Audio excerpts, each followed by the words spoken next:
É, todas as revelações que já foram feitas por intermédios da mediunidade ainda não passam de simples anúncios.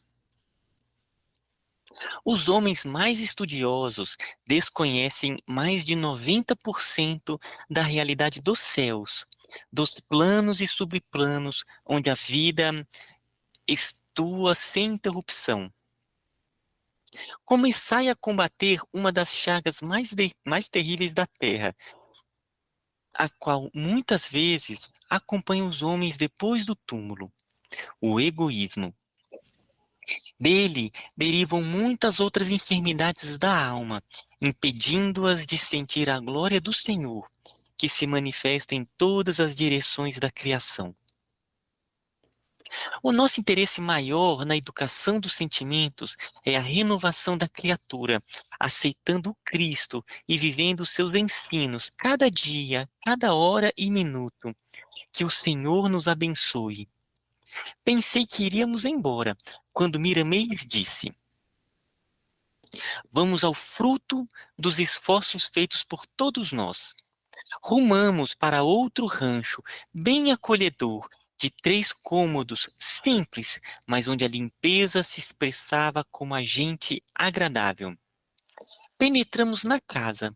Um casal estava dormindo na suavidade da noite, e uma entidade recebeu-nos com cordialidade. Pela sua expressão, notávamos ser ela portadora de muita elevação espiritual. No entanto, procurava manter em seus gestos a simplicidade dos donos da casa, escondendo sua grandeza de alma. Aproximei-me de um pote de barro cheio de água e pude observar o líquido divino saturado de fluidos espirituais. Que maravilha! Miramei já tinha me falado que a água de um lar está sempre magnetizada pelos sentimentos dos seus habitantes. É uma verdade. O anjo daquela residência simples olhou para Miramês com humildade e disse: Podemos acordar os companheiros 6 e 7 devido aos seus compromissos com o grupo no qual ora trabalham para que a fraternidade. Desculpa. Podemos acordar os companheiros 6 e 7 devido aos seus compromissos.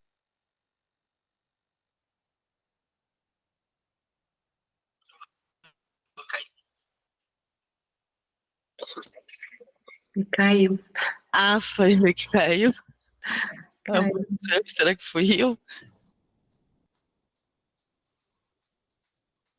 Voltou. Eu acho que talvez vai ser o Silvio mesmo, hein, Silvio? Eu falei assim, meu computador ele tá um pouquinho. É porque ele não acordou, ele deve ser o 6 ou o 7. Hã? É porque teu computador deve ser o 6 ou o 7, ainda não acordou. Acordou, né? É, ele tá um pouquinho.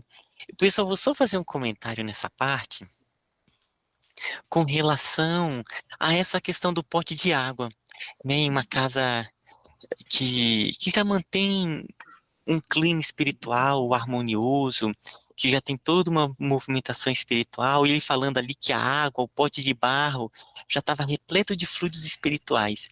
Aí eu fico pensando o quanto, em casos assim, é interessante, eu não sei, isso é só uma hipótese, uma reflexão, ter esses antigos potes de barro, filtros de cerâmica, né, de porcelana, porque os mentores podem chegar ali e já, e já magnetizar a água. Aqui é esses filtros já embutido, que já sai água gelada e natural. Então, às vezes eu fico pensando que esses filtros de barro, aonde já tem uma casa que busca uma harmonia espiritual, é interessante para que os mentores às vezes coloquem elementos ali na água, sabe? É só uma reflexão, não sei se isso realmente procede, sabe? Ô, Ismael, ontem vieram muitas pessoas aqui e eu tenho filtro de barro. É só a alegria das pessoas em verem o filtro de barro. E todo mundo fala, eu adoro. Então, eu acho que a própria pessoa, quando vai tomar água, ela já vibra, né? Assim, diferente, que ela fala, Nossa, o filtro de barro. Ai, essa água é tão boa. E eu fiquei pensando nisso, e você falou isso agora, muito interessante. Fazer só um comentário rápido, que não tem nem a ver com o texto diretamente, não, né? Vendo ele falar aqui, né, descrever a casa dos seis do Sério, eles chegam a casa, pelo que ele fala, bem humilde, né, de 3 cômodos. Me lembrou, assim, direto a história que a Neuza estava falando, dessa avó com as crianças, da mãe que sofreu essa pequena confusão, né, momentânea da vida dela, né? E como a espiritualidade, né, tá sempre ali, né? Não importa o que a gente aqui encarnado tá vendo, né? Ela tá em toda uma preparação, todo um planejamento, né? Como ela faz as coisas, né?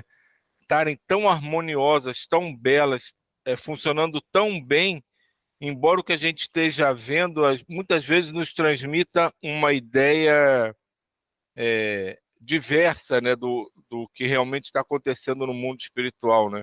Como isso é bonito, né? Às vezes as coisas mais simples, que aparentemente são mais necessitadas, estão ali com uma força, com um, uma exaltação de divindade, de sentimentos tão sublimes, né? Que, que é de uma beleza ímpar.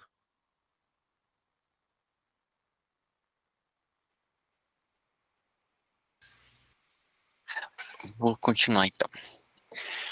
Podemos acordar os companheiros 6 e 7 devido aos seus compromissos com o grupo no qual trabalham para que a fraternidade cresça no mundo? Miramês aqueceu, sorrindo, otimista. O espírito protetor daquele lar levou a destra aos fios de prata que buscavam o infinito.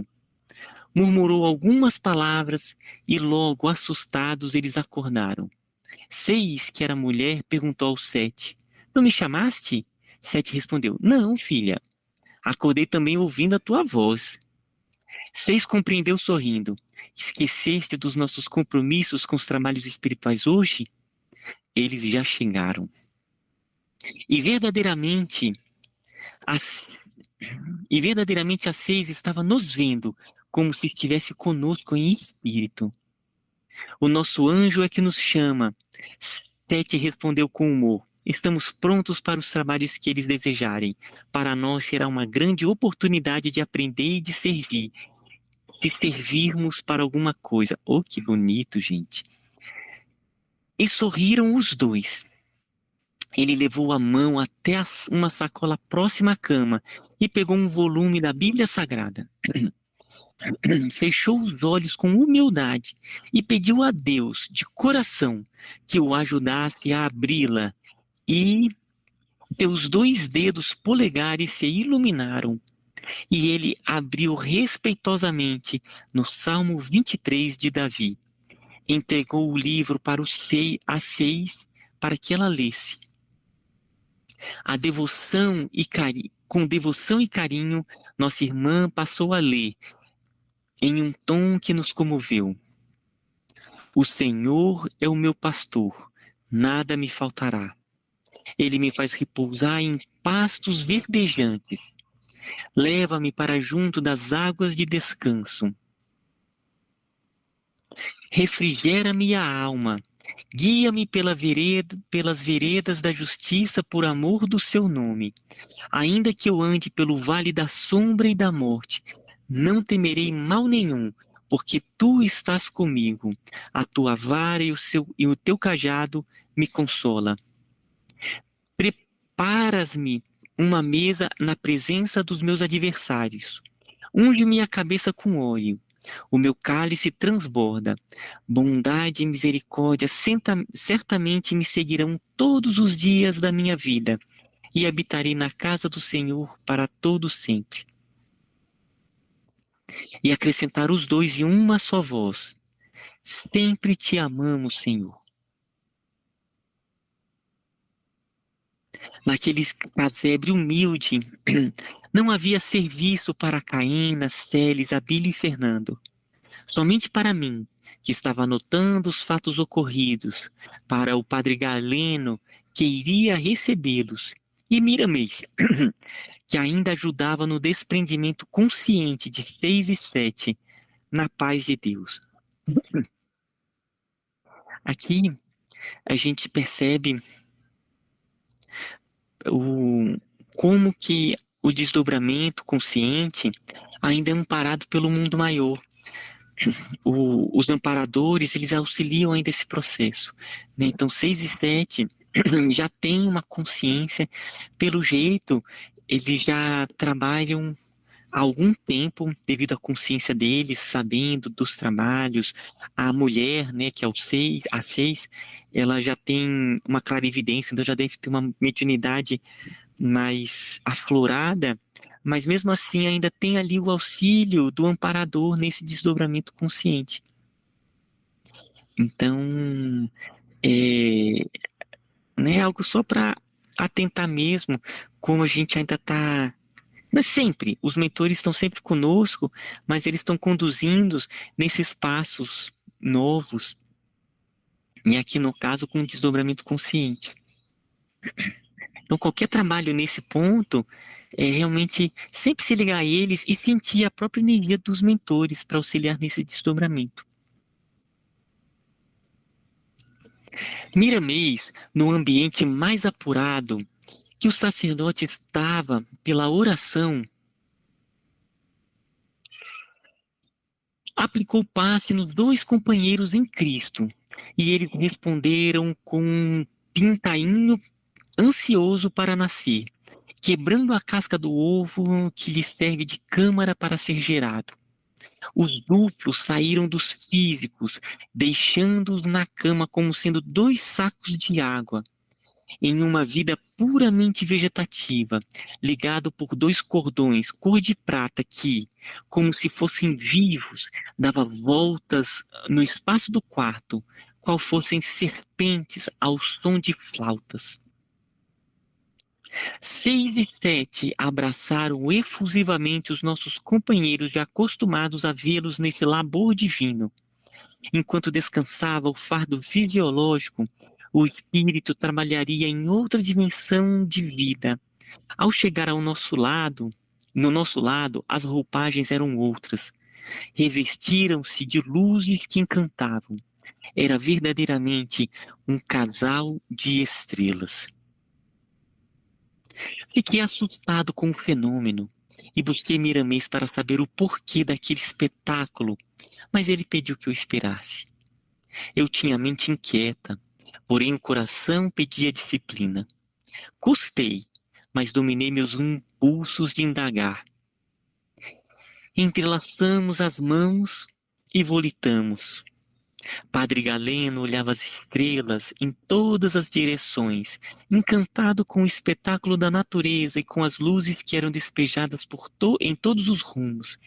Esticava as mãos, como se apanhando os raios em direção à terra, e beijou suas próprias mãos, como se fossem do Criador, agradecendo a vida.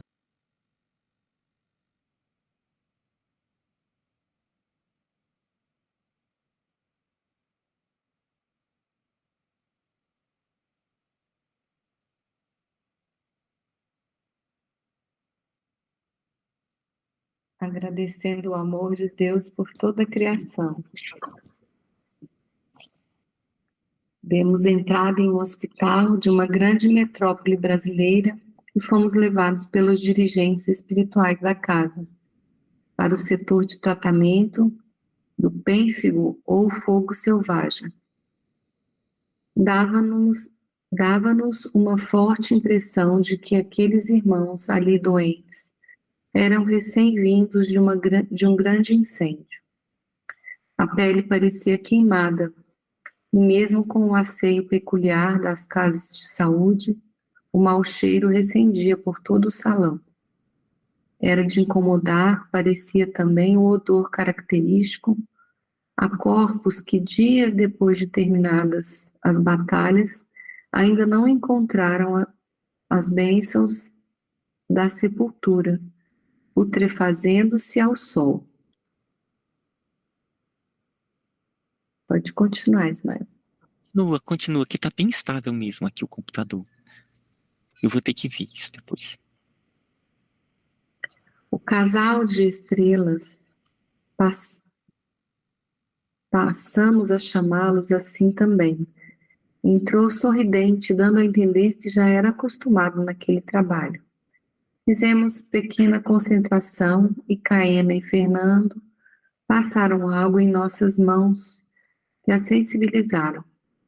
Logo em seguida, passamos ao trabalho de passes e conversações telepáticas com os doentes. O silêncio reinava. Alguns dormiam, outros não. Deparei com um senhor de cor negra, cujo físico a doença transformara. Não tive condições de sozinho transmitir-lhe energias por intermédio do passe. Sentia vertigem ao me aproximar dele, e minhas ideias entravam em conflito. Procurei concentrar mais atenção no trabalho e reiniciei os passes, mas não dava. O irmão em foco gemia sem parar, e em seu corpo formavam-se bolhas, e essas, daí a instantes, se arrebentavam, e era uma visão insuportável. Busquei a Miramês para me ajudar. Calmamente ele me apontou a 6 e ao 7. E esses entenderam, aproximando-se de mim. Os dois não se perturbaram, conservaram a serenidade diante do enfermo e, colocando-se um de cada lado do pobre homem, pegaram as suas mãos com protuberância, que mais pareciam cascos de animais, e beijaram-nas com humildade e amor, dizendo: Deus o abençoe, meu filho, e Jesus lhe dê o conforto espiritual e a cura, se for do agrado do Senhor. O doente quis abrir os grandes olhos, empapuçados, mas não conseguiu. Dos cantos de sua boca escorria um líquido amarelado de cheiro nauseante. 6 e 7 revestiram-se de um verde maravilhoso, e as suas mãos eram chamas benfeitoras a banhar todo o corpo do doente. Ernesto era o seu nome. Parou de gemer, acomodou-se no colchão e foi tomado pelo sono. 6 o segurou pelas pernas do perispírito e começou a tirá-lo do corpo físico, ajudado por 7, em difícil operação. A muito custo, levantou do túmulo do corpo um monstro. Não me senti bem ao vê-lo. Miramês atendeu a minha inquietação e aproximou-se de mim com serenidade. Lancelã, como sabe, ninguém foge à colheita.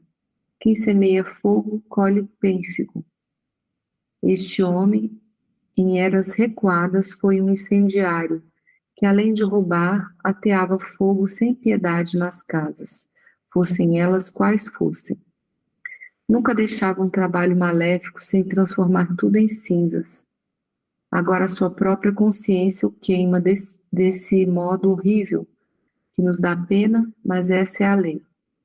Enquanto o nosso guia espiritual fazia uma pausa, perguntei-lhe com interesse: e esses irmãos que têm a doença do fogo selvagem foram todos incendiários? Não, meu filho, a filosofia espiritualista nos mostra que existem muitos meios de atear fogo, tanto nas coisas quanto na mente do próximo. A maledicência é uma espécie de fogo com o qual acendemos a chama da discórdia no coração dos outros. A língua pode tornar-se uma labareda venenosa, mais do que o próprio fogo que queima as casas e árvores, entendeu? Entendi, e muito, porque já passei por certas experiências que me fizeram entender essa verdade. 6 e 7 estavam felizes e o trabalho era a sua única preocupação. O cabo de energia que partia da cabeça espiritual de 7, assim como de 6, vibrava dentro do quarto como agentes purificadores. Ernesto, espírito, foi entregue a uma equipe de entidades conhecedoras do problema em exame para que pudesse ser levado, como tantos outros, a alguma estação de repouso e conforto. pela misericórdia de Deus. Todavia veio-me o pensamento para analisar o cordão fluídico que ligava Ernesto espírito ao Ernesto corpo. Fiquei espantado, pois o chamado fio de prata já não tinha tal aparência, e também apresentava contrações que o deformavam, e estava igualmente tostado pelo fogo selvagem, deixando no ambiente um cheiro desagradável. Examinei mais detidamente os filamentos que se compunham o cordão fluídico e não tive dúvida. Muitos deles estavam interrompidos e nada circulava nos microcanais que conduziam a energia divina para manter a vida no campo de carne. O filamento amarelado, portador de imagens como um cabo da telemente, fornecedora das paisagens que o espírito livre contempla, era interceptado por agentes negros como se fossem minúsculas aranhas sugadoras, e ainda mais, o corpo espiritual de Ernesto não tinha forma humana. Eu nunca vira nada igual. É difícil esquecer tamanha monstruosidade. Vamos por aqui, então.